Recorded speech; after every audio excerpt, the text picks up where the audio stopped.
Aujourd'hui, vidéo un peu spéciale parce que c'est la première vidéo bilan que je vais faire sur cette chaîne. En fait, voilà, je crée 9 projets pour apprendre à créer un jeu vidéo et j'avais envie de faire une série de vidéos bilan parce que j'ai trouvé personne, tu vois, qui avait galéré pendant plusieurs années et qui avait réussi à s'en sortir, tu vois.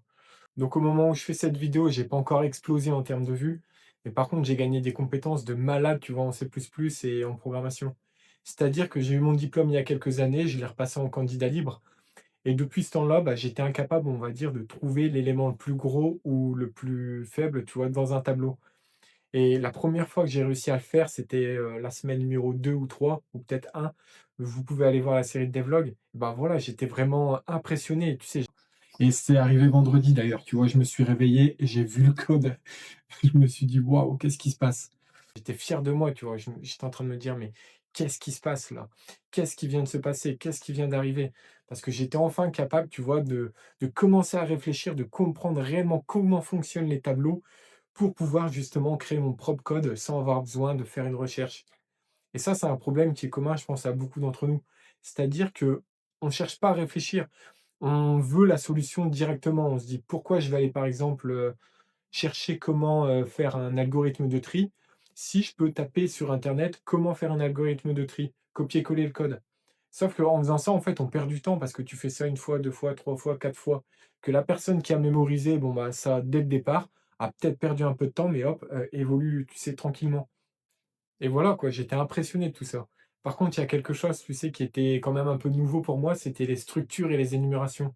Ça, je les avais déjà pratiquées, tu sais, dans Unreal Engine, mais la plupart du temps, tu vois, c'était du code que je reprenais et que je bidouillais pour faire fonctionner. Donc voilà, j'ai jamais réellement fait ça par moi-même. Mais au final, tu vois, c'était pas trop compliqué, je trouve.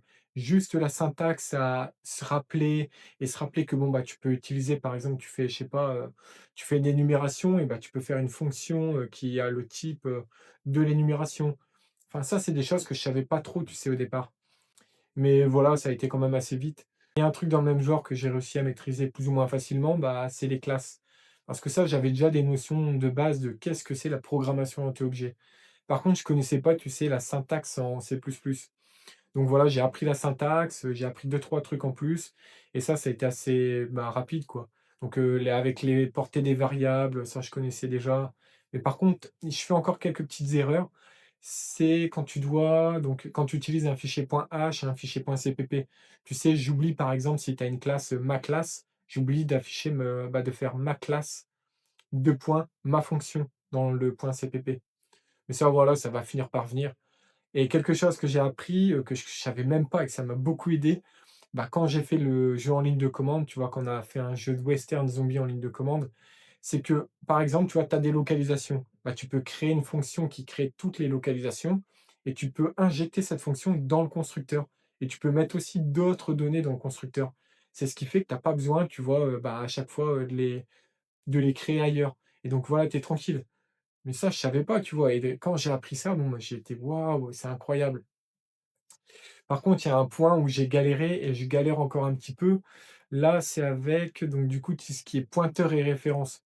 Ça, je pense que ça va être commun à beaucoup de monde parce que c'est quelque chose qui est pas forcément commun.